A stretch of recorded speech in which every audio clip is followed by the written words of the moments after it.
Tama yung kulay. 7.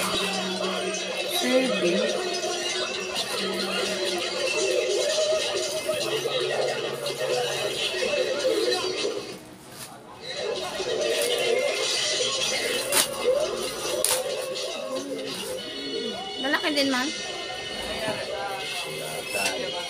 7 to man. Nakapal na rin.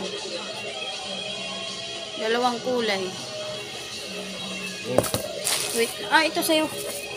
Hindi. Ito sa'yo. Akin yan, bro. Isa tayo eh. Ito yung isang. Mas maganda. Ay, maganda. Ikaw ba na lang pumili? Pareho namang maganda eh. Tama naman yung size nila.